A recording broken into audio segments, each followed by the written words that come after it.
introduction about the highway planning. What is actually highway planning? What are the objectives of highway planning? What are the principles of highway planning? What are some of the deficiencies of highway planning? Then we will go to our towards the highway planning. What are the surveys or data collection required for an efficient highway planning, etc. So इसके general introduction की तरफ चलते हैं कि भाई we always do planning of any infrastructure, always do the planning of any type of infrastructure. जो भी type of infrastructure है उन सब की फर्स्ट एंड फॉरमोस्ट जो थिंग होती है दैट इज दी प्लानिंग. कैसे होती है लिटिल बिट लेट में आपको बताता हूँ, थोड़ा इसको समझ लेते हैं.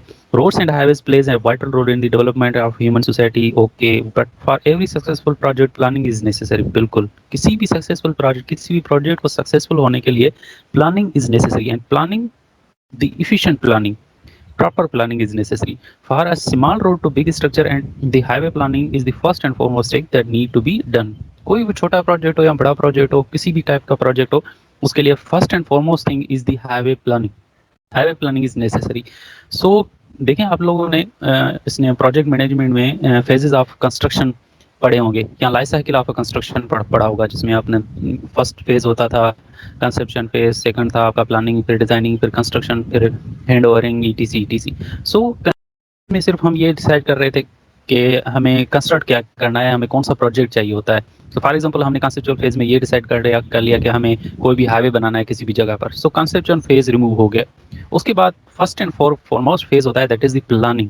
सो फर्स्ट फेज होता है प्लानिंग, जिसमें हम ये डिसाइड करते हैं या प्रोजेक्ट को सक्सेसफुल बनाने के लिए जो फेज होता है important, that is the planning. So first and foremost thing that we need to do for any project, for to make any project successful is the planning.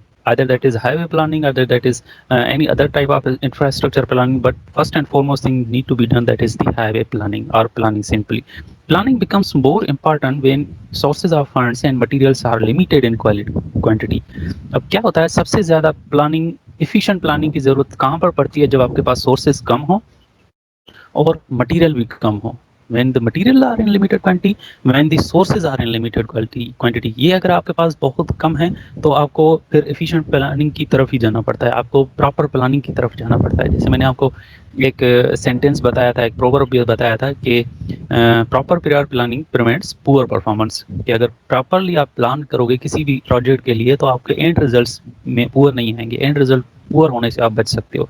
Proper period planning prevents poor performance. So अगर आपके पास sources limited हैं तो आपको और ज़्यादा efficient planning करनी पड़ेगी. Planning becomes more important when the sources of funds and material are in limited quantity. These types of problem specially अगर इन डेवलपिंग कंट्री, बिल्कुल जो डेवलपिंग कंट्री है उनके पास सोर्सेज भी कम होते हैं, फंड्स भी कम होते हैं और मटीरियल भी. अल्लाह का शुक्र है कि हमारे पास पाकिस्तान में मटीरियल की क्वान्टिटी बहुत ज़्यादा है, लेकिन सोर्सेज, दूसरे सोर्सेज जैसे लाइक फंड्स हमारे पास कम है, फिर भी हमारे पास ये स्केर्सिटी है. सो हमारे पास एफिशिएंट प्लानिंग की बहुत ज़्यादा ज़रूरत है. दस फॉर डेवलपिंग अ हाईवे और a structure, planning along with the consultants with experts और बेसिक रिक्वायरमेंट्स. अगर एफिशिएंट प्लानिंग करनी है किसी भी हाईवे की तो एक तो प्लानिंग, दूसरा कंसल्टेशन विद द एक्सपर्ट्स, क्योंकि एक्सपर्ट्स जो होते हैं एक्सपीरियंस्ड पर्सन्स, वही आपको प्रॉपर प्लानिंग करके देते हैं. कभी भी ऐसा नहीं हो सकता कि जूनियर प्लानर्स जो होते हैं, जूनियर सिविल इंजीनियर्स या जूनियर कंस्ट्रक्शन मैनेजर्स या कंस्ट्रक्शन प्लानर्स, वो आपको एक अच्छी प्लानिंग स्ट्रेटेजी बताएं. वो जो एक्सपर्ट्स होते हैं, एक्सपीरियंस बंदे होते हैं, वही अच्छे तरीके से आपको एक स्ट्रेटेजी बताते हैं, क्योंकि उनके नज़र से बहुत सारे प्रोजेक्ट्स गुजरे हुए होते हैं और उन प्रोजेक्ट्स में कौन से प्रोज एंड कॉन्स हो चुके होते हैं, कौन सी डिफिशिएंसीज हो चुकी होती हैं, उनके सामने गुजर चुकी होती हैं. फॉर एग्जांपल मैंने कोई भी प्लानिंग की, उसको इम्प्लीमेंट किया और मुझे पता चल गया कि भाई ये जो मैंने प्लानिंग की थी इस जगह पे फेल हुई थी, तो दूसरी मरतबा जब मैं प्लानिंग करूंगा तो उस पर्टिकुलर पॉइंट को मैं सुधारूंगा. इसी तरीके से तीसरी दफ़ा प्लानिंग करूंगा तो उस तीसरी पॉइंट को सुधारूंगा, फोर्थ, फिफ्थ, सिक्स. जो बंदा, जिस पर्टिकुलर बंदे ने तकरीबन 50 से 60 कंस्ट्रक्शन प्लानिंग की हुई होंगी, तो उसका एक्सपीरियंस इतना होगा कि वो किसी भी प्रोजेक्ट को ईजिली इफिशिएंटली प्लान कर सकता है. तभी बोलते हैं कि भाई किसी भी particular. So now little bit introduction about the highway planning. What is actually highway planning? Highway planning is the making of plan and engineering investigation of the project on a scientific basis for future construction, maintenance and operation of any proposed project is called as highway planning. Simple planning की definition अगर बात करें planning की simple, तो मैंने आपको पहले बताया कि planning means taking decision in advance that what to do, when to do and how to do. कभी भी आप प्लानिंग की डेफिनेशन सर्च करोगे तो आपको यही मिलेगी कि किसी भी प्रोजेक्ट के बारे में या किसी भी चीज़ के बारे में पहले ही डिसाइड करना, पहले ही सोचना कि क्या करना है, कैसे करना है, कब करना है, तो उसको हम प्लानिंग कहते हैं सिंपली। हाईवे प्लानिंग की बात करें तो highway planning is the making of highway plans and engineering investigations of the project on the scientific basis for future construction, maintenance and operation. Plans बनाना किसी भी टाइप के, और इंजीनियरिंग इन्वेस्टिगेशंस करना। इंजीनियरिंग इन्वेस्टिगेशन हर टाइप की हो सकती हैं, सॉइल इन्वेस्टिगेशन हो सकता है, रोड इन्वेस्टिगेशन हो सकता है, रूट इन्वेस्टिगेशन हो सकता है, डिफरेंट टाइप्स ऑफ इन्वेस्टिगेशंस होती हैं। इस डेफिनेशन को आप पर्टिकुलरली मेमोराइज करने की कोशिश करना कि कभी भी पूछूं कि भाई हाईवे प्लानिंग क्या होता है तो आप बता दो कि भाई sir, the making of plans and engineering investigation of a project on a scientific basis for future construction, maintenance and operation is called as highway planning. So proper definition याद होनी चाहिए कल, ऐसे नहीं है जैसे आज बता रहे थे, ठीक है ना, खामखा गुस्सा नहीं दिलाओ। Planning is the bridge between experience of the past project and the proposed action that produce favorable result. Planning is the actually bridge between the experiences of the past project and the proposed action that produce favorable result. जैसे मैंने previous slide में बताया कि planning, efficient planning आप तब कर सकते हो जब आप जो प्लानिंग कर रहे हो उसको सामने रखो, और जो कंसल्टेंट्स वो दी एक्सपीरियंस पर्सन्स हैं, जो पास्ट एक्सपीरियंस पर्सन्स हैं, उनके साथ कंसल्टेशन में रहो, फिर एक प्लानिंग करो, that will B N efficient planning. तो यहाँ पर उसी चीज़ को रिवाइज कर रहा है कि प्लानिंग एक, जो पास्ट प्रोजेक्ट जो भी आपने किए हैं, जो भी आपने पास्ट प्रोजेक्ट्स किए हुए हैं, उनसे एक्सपीरियंसेस जो भी हासिल किए हैं उनको सामने रखकर, और जो एक्शंस आपको नेक्स्ट प्रोजेक्ट के लिए या आपको करंट प्रोजेक्ट के लिए लेने हैं, उन चीज़ों को सामने रखकर फिर आप एक प्रॉपर प्लानिंग करते हो, that will give you a favourable results. That's why it is saying that it is the bridge between means दो चीज़ों को कनेक्ट कर रहा है। कौन कौन सी चीज़ों को? पास्ट प्रोजेक्ट एक्सपीरियंस को, और जो नेक्स्ट प्रपोज एक्शंस हैं आपके किसी भी प्रोजेक्ट के लिए, न्यू प्रोजेक्ट के लिए, उन दोनों को अगर आप ब्रिज करोगे, that will give you a favorable results. That's why it is saying planning is the bridge between etc. Okay, a summary of major data required for highway planning are, कौन कौन सी चीज़ें रिक्वायर्ड होती हैं किसी भी highway planning के लिए, कौन कौन सी डेटाज रिक्वायर्ड होती हैं प्रॉपर हाईवे प्लानिंग के लिए, and inventory of all rural roads. अब हाईवे प्लानिंग किस चीज़ की कर रहे हैं? एक प्रोजेक्ट फॉर एग्जांपल उठाते हैं, हम प्रोजेक्ट उठाते हैं कि भाई किसी भी दो पॉइंट्स के दरमियान हमें रोड बनाना है, किसी भी दो पॉइंट्स के दरमियान, चाहे वो पॉइंट कोई भी हो, कोई भी उठा सकते हैं, खैरपुर से लेकर रोहिड़ी तक उठाएं या खैरपुर से लेकर किसी भी डिस्ट्रिक्ट तक उठाएं, ठीक है। तो उन दोनों पॉइंट्स के दरमियान हमें रोड बनाना है, तो फर्स्ट एंड फॉरमोस्ट थिंग होता है हमारा कि भाई selection of best path between two destinations. इन दोनों के दरमियान हमें बेस्ट पाथ कौन सा सिलेक्ट करना चाहिए, रोड कैसे बनाना चाहिए। तो हम क्या करते हैं कि बहुत सारे प्रोपोज्ड रूट्स सिलेक्ट करते हैं। प्रोपोज रूट सिलेक्ट करने के भी तरीके होते हैं, वो नेक्स्ट हमारा जो टॉपिक है वो उसी के ऊपर है। सो प्रोपोज रूट कैसे सिलेक्ट करते हैं? पहले हम तकरीबन 5 से 6 रूट सिलेक्ट करते हैं। भाई एक रूट ये हो सकता है प्रोपोज, ये हो सकता है, दूसरा ये हो सकता है, तीसरा चौथा। फिर उन पांचों रूट्स को हम स्टडी करते हैं, डिफरेंट तरीके से स्टडी करते हैं कि भाई उस फर्स्ट रूट में क्या मसला है, सेकंड रूट में क्या मसला आएगा, थर्ड में, फोर्थ में, फिफ्थ में। फिर लास्ट में हमें कोई भी एक रूट मिलता है जो हमारे लिए एफिशिएंट होता है, फिर उसके ऊपर हम कंस्ट्रक्शन करते हैं। सो उस रूट के ऊपर जो हम कंस्ट्रक्शन करते हैं उसके लिए तकरीबन कौन कौन से डेटास की ज़रूरत होती है वो यहाँ पर गिवन है, ताकि हम इफिशिएंट प्लानिंग कर सकें। कौन कौन से data? And inventory of all rural roads, ये भी वहाँ पर कौन कौन से उसके आसपास जो भी रोड्स हमारे रूट्स हमने बनाए हैं उसके आसपास कौन कौन से रूरल रोड्स हैं, उसके विड्थ टाइप क्या है, विड्थ कितना है उनका कंडीशन क्या है, और उसके पास ब्रिजेस वगैरह हैं या नहीं है, or information about the rural roads along with those selected routes, propose routes, उनके साइड में जितने भी रूरल रोड्स हैं उनके बारे में information. Second is an estimate of volume and character of traffic. Volume of traffic का मतलब हो जाएगा कि इसका number of vehicles that will pass on a particular road, number of vehicles that will move on that particular road, ये हम estimate लगाते हैं। दूसरा कैरेक्टर ऑफ ट्रैफिक मीन्स कौन से टाइप ऑफ व्हीकल उस पे मूव होगा।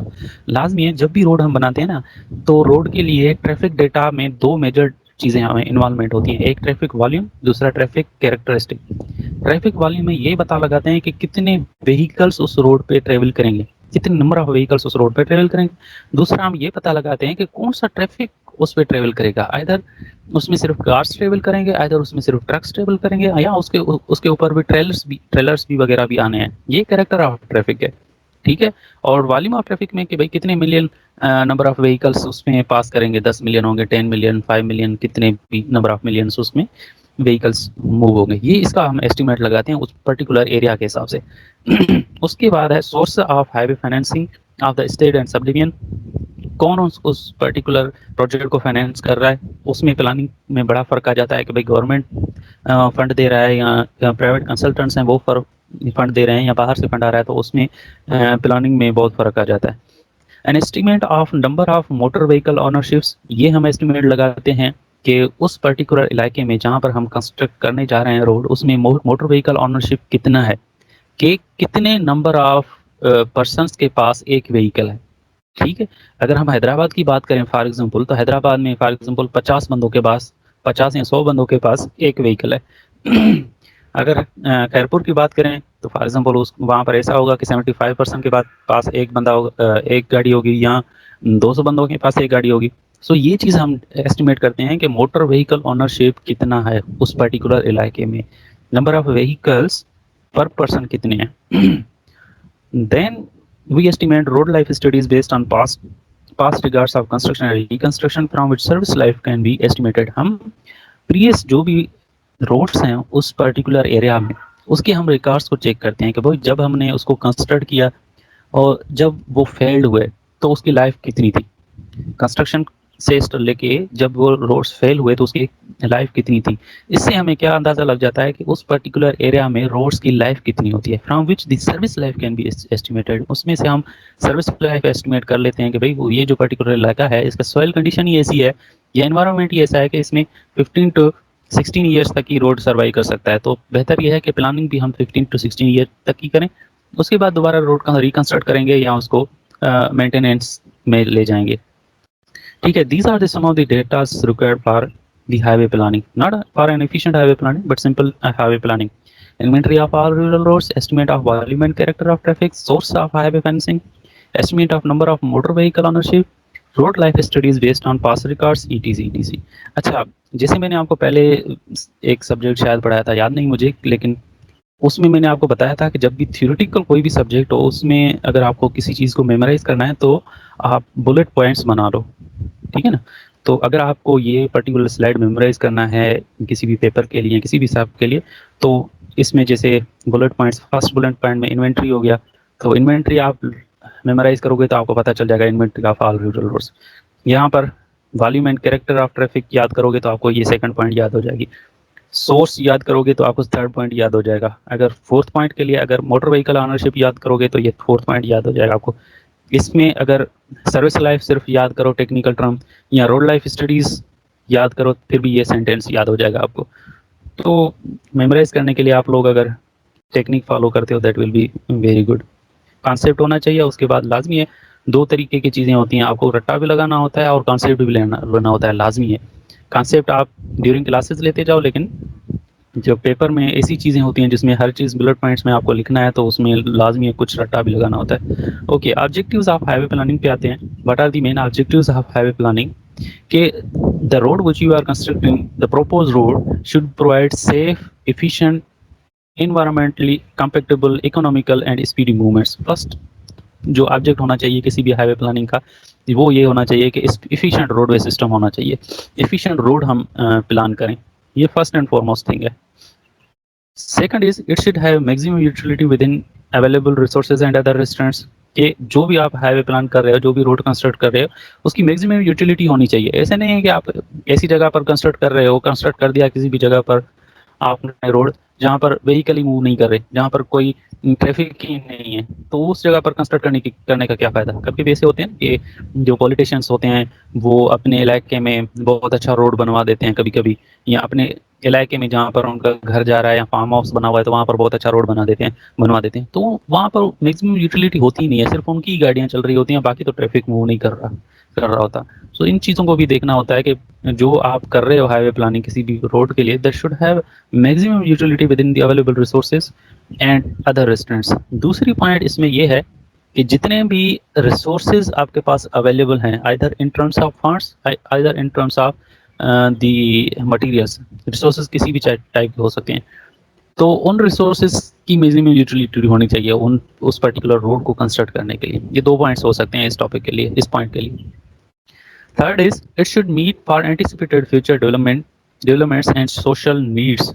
जो future development and social needs हैं उनको मीट करनी चाहिए जो भी आप रोड कंस्ट्रक्ट कर रहे हो। देखें कभी कभी अच्छा ऐसे नहीं होना चाहिए कि आपको रोड कंस्ट्रक्ट करना है 2020 में, तो आप 2020 में जितने भी ट्रैफिक फ्लो है और जितना भी पॉपुलेशन है उसके हिसाब से आप कंस्ट्रक्ट कर लो या प्लान कर लो। ऐसा नहीं, लाजमी है 2020 में जो आप रोड कंस्ट्रक्ट करोगे तो वो 2030 तक चलेगी, 2035 तक भी चलेगा। तो फ्यूचर प्लानिंग के हिसाब से और फ्यूचर डेवलपमेंट के हिसाब से आपको फिर रोड कंस्ट्रक्ट करना चाहिए। It should meet the anticipated future developments and social needs, उनको मीट करना चाहिए।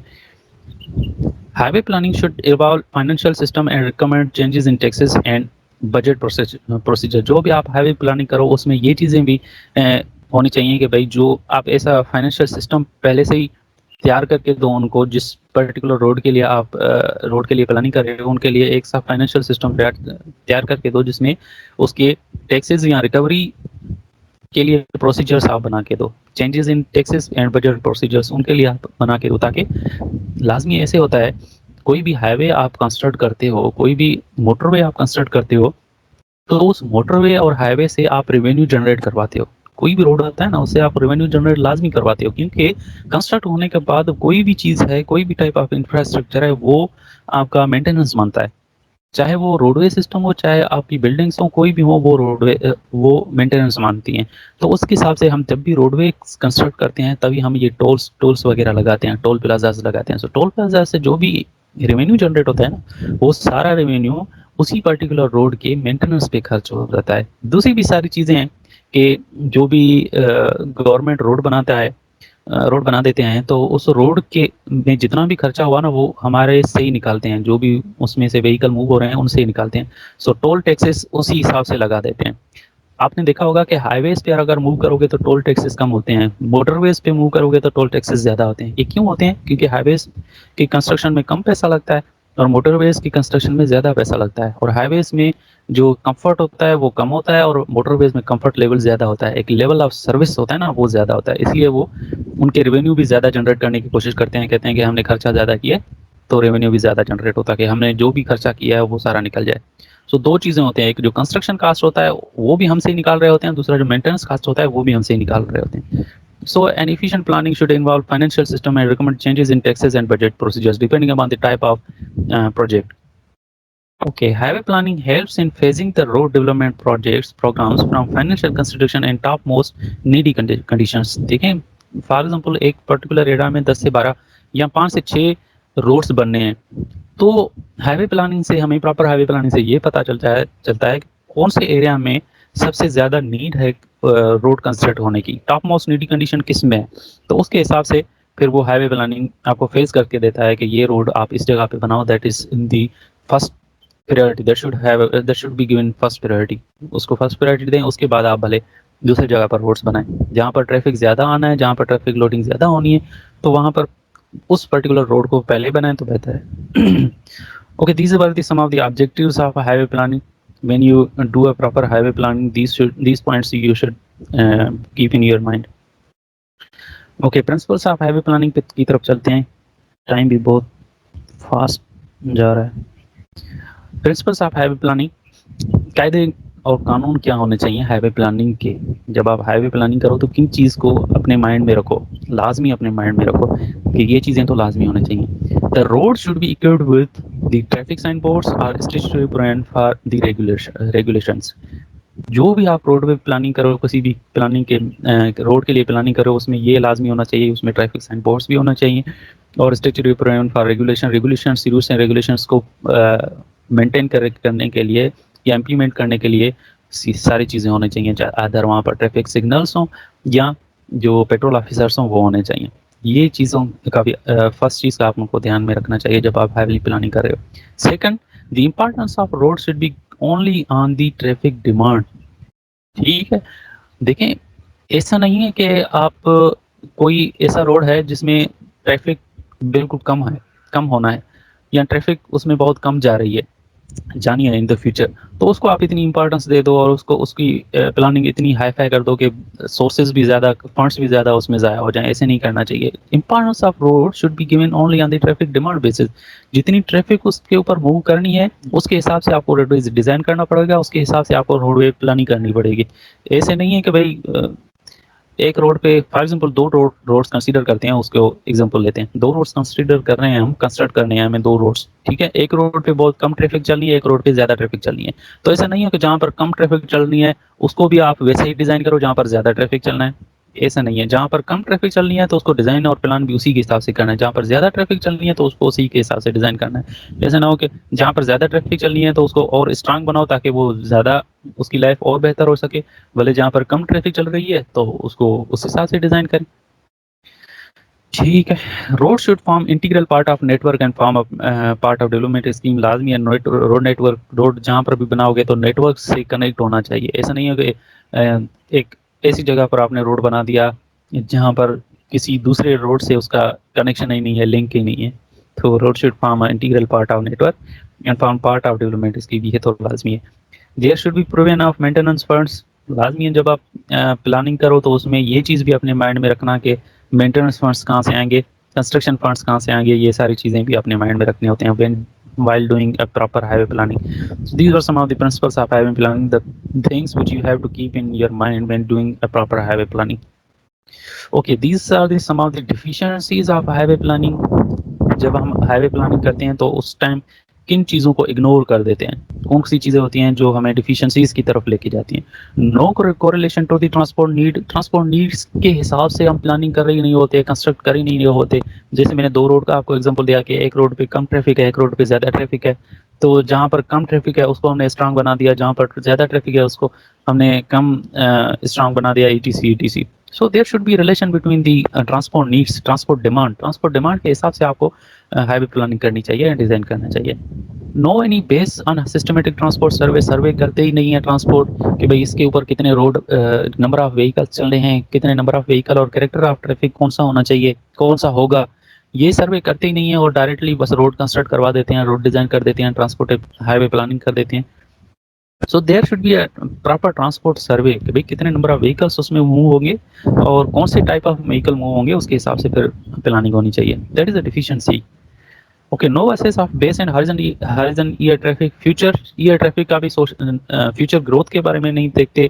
इवन जो करंट ट्रैफिक उसके ऊपर आना है, किसी भी रोड के ऊपर आना है, उसका नहीं सोचते, फ्यूचर का भी नहीं सोचते। तो लाजमी है कि highway planning that is basic deficiency of highway planning.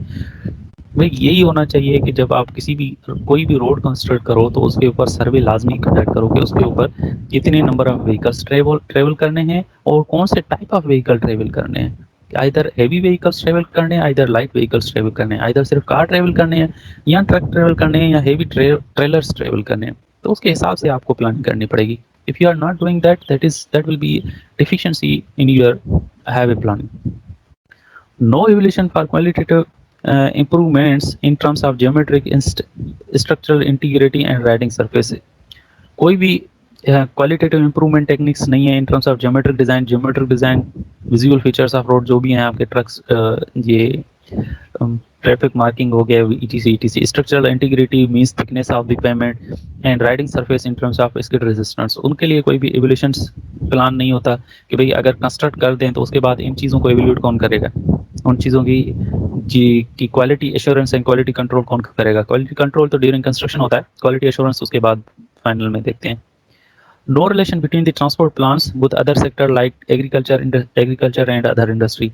ये बिल्कुल भी नहीं देखते कि भाई जो भी हम रोड कंस्ट्रक्ट कर रहे हैं उसमें क्या एग्रीकल्चर इंडस्ट्री की तरफ से कोई ट्रैफिक आएगा या नहीं आएगा, या किसी और इंडस्ट्री की तरफ ट्रैफिक जनरेट होगा या नहीं होगा। आजकल देखें, आजकल कमान का फसल चल रहा है, शुगर केन का फसल चल रहा है, ठीक है। तो आप लोग अगर ट्रेवल करोगे तो आपको कमान की बहुत सारी व्हीकल्स आपको रोडवे पे मिलेंगी।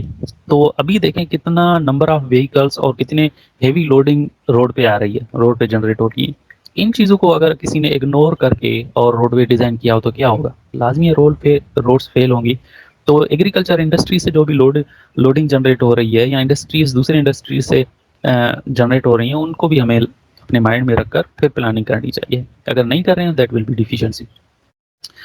Okay, So now we are moving towards,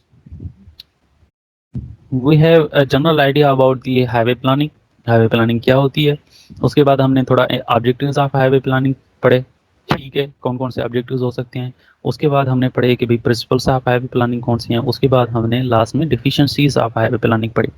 point by point आप पढ़ोगे तो आपको याद होगा, लेकिन थोड़ा बहुत इसको दोबारा देखना है, उसको पढ़ना है, उसको मेमोराइज करने की कोशिश करनी है, क्योंकि ये जो हाईवे प्लानिंग की सिंपल चीज़ें हैं ना, ये आपके वर्क्स एंड सर्विस के पेपर में आती हैं। वहाँ पर भी ऐसे ही क्वेश्चन दे देते हैं कि भाई what is highway planning, what are the objectives of highway planning and what are the main principles of highway planning. तो ये आपको याद करनी चाहिए। Okay, studies and data collection required for efficient highway planning. There are actually 4 types of studies or data collection required for and highway planning. That are the economical studies, the financial studies, road use studies, and finally I think traffic related studies. There are 4 studies. So बस ठीक है, कल पढ़ेंगे इसको, road use and studies को।